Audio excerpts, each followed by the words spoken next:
from about 15 years on up, a great deal of my thoughts were basically unshareable. We are all evil in some form or another. Yes, I am not 100%, but I am evil. My mother was a sick, angry, hungry, and very sad woman. I hated her, but I wanted to love my mother. This is Serial Killing, a podcast. Welcome to Serial Killing, a podcast's October extravaganza. This month I have released a few bonus podcasts / videos for your October viewing / listening pleasure.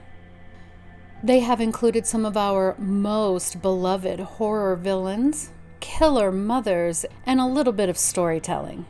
I'm getting a lot of really good feedback, that you want me to continue doing some of the storytelling, so I will do that, but I'll dedicate a specific playlist for that, for those that are not typically interested in listening to stories.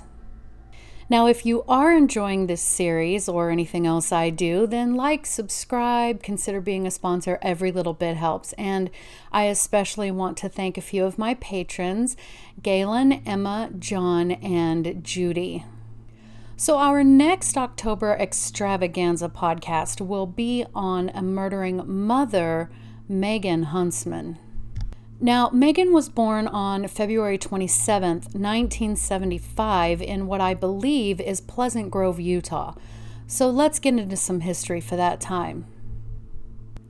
The average cost for a reasonable car was around $4,200, and a gallon of fuel was just 44 cents a gallon. A house, on average, would have cost you about $12,000, and a typical yearly income was around $14,000. In the United Kingdom, Margaret Thatcher became the first female Conservative Party leader. This is also the year that the Vietnam War finally ended. The U.S. gathered up the Vietnamese orphans and took them back to the U.S. to find families to adopt them. The movie Jaws was released this year, as was Young Frankenstein and One Flew Over the Cuckoo's Nest. Newspaper heiress Patty Hearst, who had been kidnapped by the leftist group who called themselves SLA, Symbionese Liberation Army, I hope I pronounced that correctly, the year before, took part in an armed robbery with that group. She later claimed Stockholm Syndrome. Also in 1975, the U.S. and the Soviet Union had a joint effort in a space flight. The Green March, with 350,000 unarmed Moroccans, crossed the border into the Spanish-controlled area of Western Sahara, demanding the return of the Moroccan Sahara Desert. And then, of course, Jimmy Hoffa, ex-Teamsters boss, disappeared this year, never to be found. Saturday Night Live debuted on NBC this year, and popular music was being created by Pink Floyd, The Who, Led Zeppelin, John Lennon, Elton John, and Black Sabbath. So this was the atmosphere that Megan was born into. Her parents were Blaine Huntsman and Joyce Nelson. Blaine, who was born in 1950 in Utah County, Utah, grew up in Manila, which is very north and quite near the Wyoming state line. Now, growing up, it appears he was very active in sports, loved woodworking, and was very close to his family. His father was originally from Nevada, but his mother was a native of Utah. Overall, we get the sense that his family was fairly all-American, typical, nothing that indicated he was abused or neglected in any way. Now, I didn't really find anything about Joyce. She was born in 1953, but I don't know where. I make an assumption that she was also born in Utah.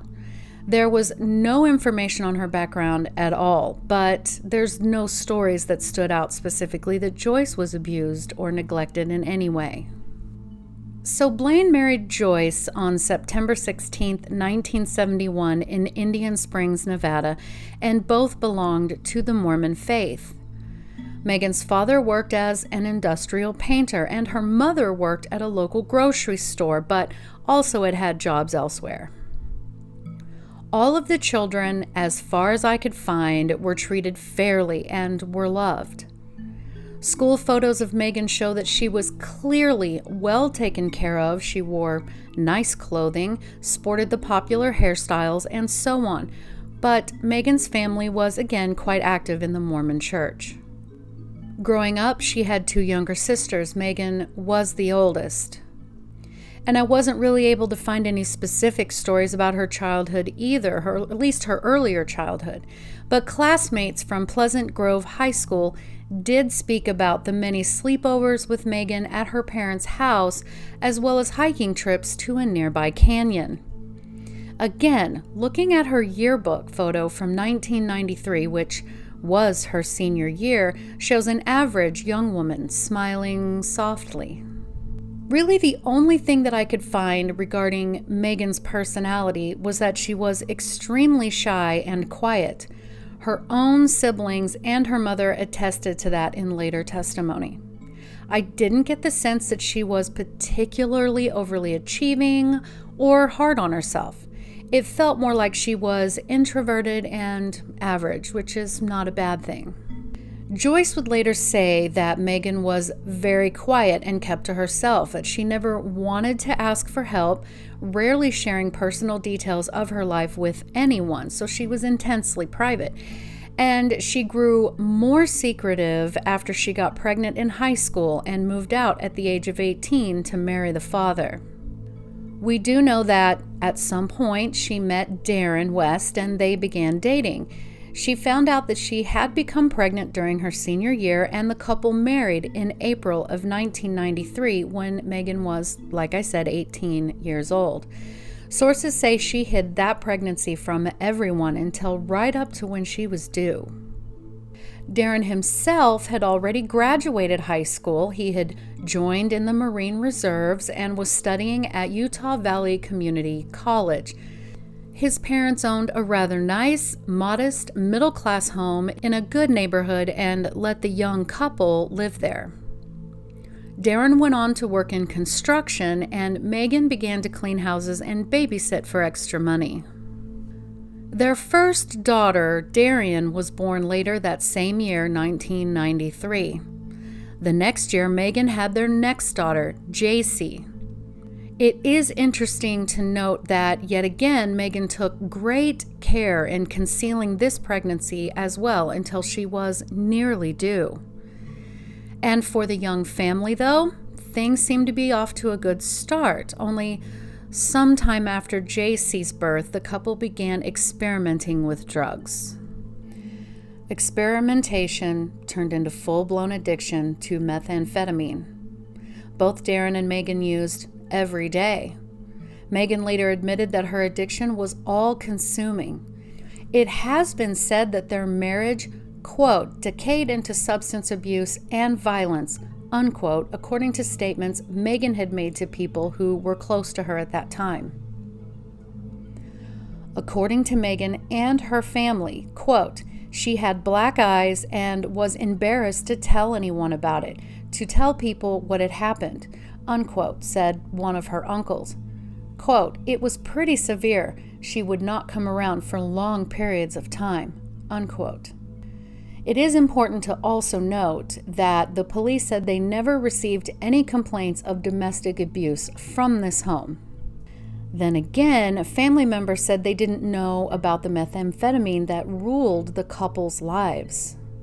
Now, I realize most of us know exactly what a meth addiction looks like, but I want to get into that for just a bit for those who might not.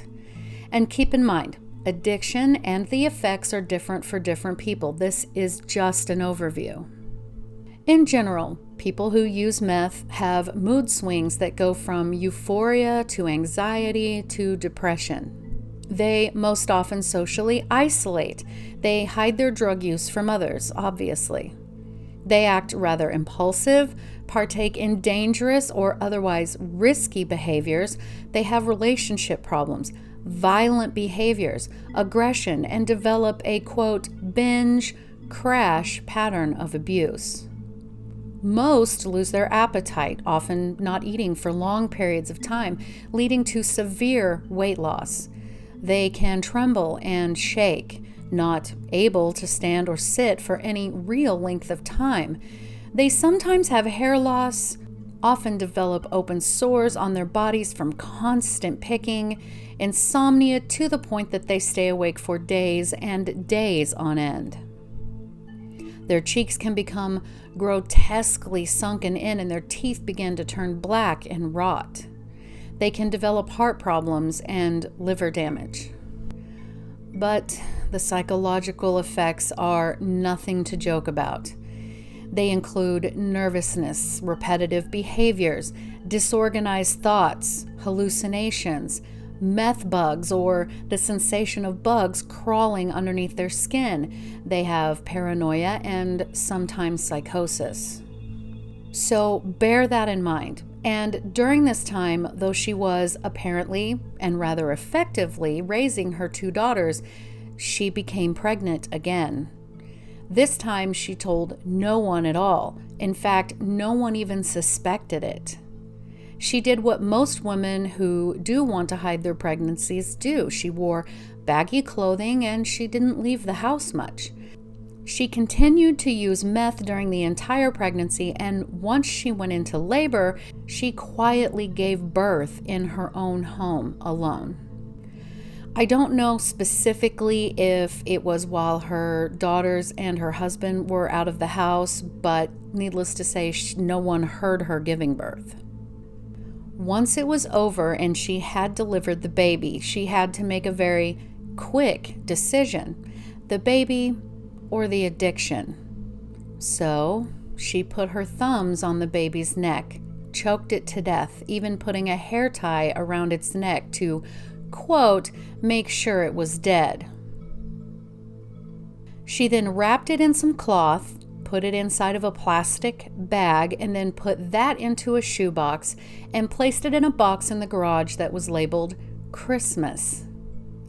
Once she even gave birth in the bathroom while her husband, his brother, and his brother's wife were in the living room watching TV. I kid you not. She convinced herself that there was no way that she would be able to take care of a baby and use at the same time. She felt she had no other option. But she did have another option. She had options, actually, and the most secretive one you can do is actually legal in Utah. See, in Utah, there is a, quote, safe haven law, meaning a birth parent can hand his or her baby to any hospital employee, and from there the baby is taken to the emergency room, where staff will check for any health concerns. At that time, the Division of Child and Family Services is called, and arrangements are made to place the baby for immediate adoption. If an infant is left at a safe haven hospital, which just means that the hospital is open 24 hours, the mother remains anonymous and will not be reported to the police, be investigated, or be criminally prosecuted. So you see, free and clear. No harm, no foul. Walk in, hand over the baby, leave. But instead, Megan chose to murder her infant. Not long after, she became pregnant again and again, and did the same to this baby that she did to the first, giving birth inside of the home and suffocating or strangling the baby, which was then wrapped in cloth, then a plastic bag, inside of a box, and just discarded in the garage. Then, in 2000, she found out she was pregnant again. This time, her pregnancy did not go unnoticed. At some point, she was forced to face the fact that she was going to have this baby. This is when she and Darren had another daughter they named Sawyer. By all accounts, Sawyer was born healthy. We would have to assume that she might have been born addicted to meth, but then again, since this pregnancy was found out about, she might have stopped using during that time. I just don't know. Now, between having Sawyer and 2006, Megan would become pregnant 5 more times. She was pregnant at least once a year.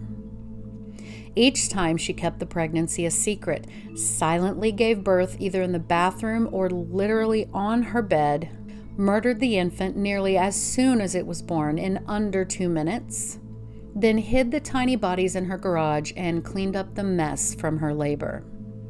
Now, a couple of times Darren did suspect, but Megan would tell him that she had miscarried, and in fact, he later admitted to knowing about a couple, quote unquote, of the pregnancies. He said, quote, "I knew she was pregnant, but I was so messed up on freaking drugs, I didn't know what was going on," unquote. So we have to assume that she went right back to everyday life as if nothing happened. However, one of the 5 babies was a legitimate stillbirth, so it had passed as she was in labor. But in total, all of the pregnancies and all of the babies had been full-term babies. People that knew her during the time when she was killing her infants would say that they might see her in passing somewhere and that she looked and acted completely normal. Neighbors that were questioned said that they had noticed that Megan's weight would fluctuate over the years, going from baggy to tight clothes, but they firmly denied ever knowing that she was actually pregnant. She was a small and petite woman as it was, who very much kept to herself and didn't really interact with anyone outside of just a handful of people. So sometime in 2005, the police were alerted to the fact that Darren was receiving mail-ordered methamphetamine ingredients for manufacturing. They came to the house and asked if they could enter and look around, and Megan let them in. And while they did do a light search in the garage, they didn't find the bodies of the babies. They did find enough drug paraphernalia, though, to arrest Darren, and afterwards, he was convicted on drug charges in 2006 and sent to prison. Now, since her husband was her supplier, she was kind of forced to stop the meth habit. Except she substituted one addiction for another, being alcohol. It would be booze and depression that would rule her life after her husband had been taken away. Darren's parents told her that she was more than welcome to stay in the home that they and her son and their children had lived in, as long as she remained faithful to Darren. Megan agreed. And she did remain faithful until 2011, when she was caught having another man at the house. So Darren's parents told her that she had to leave. Her own family urged her to take this opportunity to get a divorce, but she refused. Her own uncle said, quote, "She had no self-esteem," unquote. Megan's mother received a cancer diagnosis during this time, and she lived with her for a little while until she moved into her boyfriend's trailer house. His name is Jimmy Brady. Then the next year, in 2012, her ailing father was having chronic, painful leg and hip problems that no amount of medical intervention was helping. When he could take it no longer, he took his own life.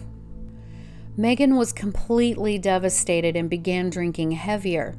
Her mother urged her to enter into a treatment program for alcoholism, to which she reluctantly agreed. Once she was out, she moved back in with Jimmy, who stated that their lives became quite stable. She was being quite loving and motherly to those around her. Her 2 oldest daughters were nearly grown, and all 3 were still living in the old house. Megan then got a job at a grocery store bakery for a while, but then eventually lost her job. Then Megan told Jimmy that she was pregnant. The 2 of them discussed the pregnancy and how it would affect their lives. She later told him that she had miscarried, and she appeared to be upset at the loss, according to Jimmy. So in what I believe to be early 2014, Darren, Megan's husband, was released from prison and sent to a halfway house to finish out his sentence. Once he was released from that, he went back to his home that he would now share with his daughters and decided to start cleaning out the garage. Now, sources differ on this. Some say Darren discovered the first fetal remains, and others say one of the daughters did. Either way, as the family was going through boxes in the garage, the remains of one of the babies was discovered. Darren immediately called the police. Afterward, Darren called Megan, who was at Jimmy's house, and told her what he had found. She told both Darren on the phone and Jimmy that she had miscarried a child years ago, but was panicked due to the drug use, so she had hidden the remains away. Darren told her that the police were on their way, and Megan then begged Jimmy to give her a gun. She was going to kill herself. So as you can imagine, more and more infants were found swaddled in cloth, stuffed into plastic bags, and stowed away in boxes amongst the piled up old memories of the house. The police went to the trailer home to pick up Megan, where she eventually gave a full confession. She stated that she had murdered 6 of the 7 fetal remains found in the garage. Medical examiners completed preliminary physical examinations of the 7 babies and sent DNA samples to the FBI. This was to confirm that Megan and Darren were the biological parents. Darren completely denied being the father of any of the babies at first, no doubt from shock, but the DNA tests showed Darren to be the father of all 7 babies. The medical examiners also stated the amount of time that had passed with the level of physical decay made it impossible to know with certainty the order in which each of the babies had been born, or more precisely, when they died. 5 of the infants had been female, 2 had been male. At least one of the bodies was discovered in a chemical that smelled like iodine. All were, like I said, full term. The 6 newborn babies each lived less than 2 minutes before their mother, lost in a haze of desperation and addiction, pressed her thumbs to their throats and killed them. Quote, "Depression and alcohol took hold of me the same way drugs did," she said in a statement read by her attorney. "I cannot give a reasonable answer why I was capable of such a sick and heinous crime. I held my secret for 18 years, unquote. She also said, quote, "In some small way, I wanted to help them avoid the terrible life I would have given them. I deprived my little babies of the opportunity of life," unquote. She will spend at least 30 years in prison before she's even eligible for parole. So as horrible as this story is, we already know that this is not unheard of.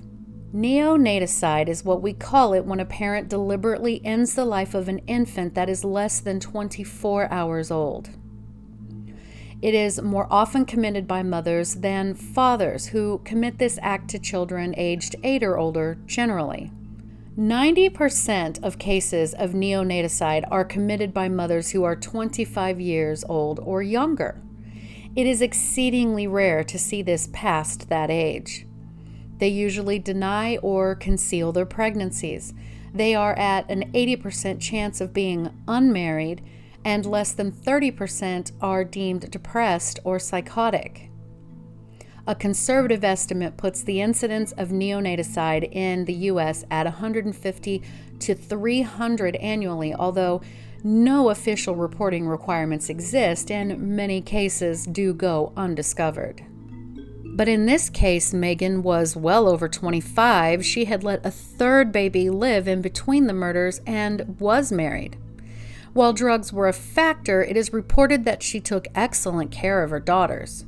It is also important to note that weapons are almost never used in these circumstances. Rather, the parent is using their own hands and so on. Drowning, strangulation, head trauma, suffocation, and exposure to the elements are all common methods. Women who commit neonaticides do not show any major mental disorder, yes, you heard that correctly, in the majority of the cases. Also, they mostly have not previously been convicted of violent offenses.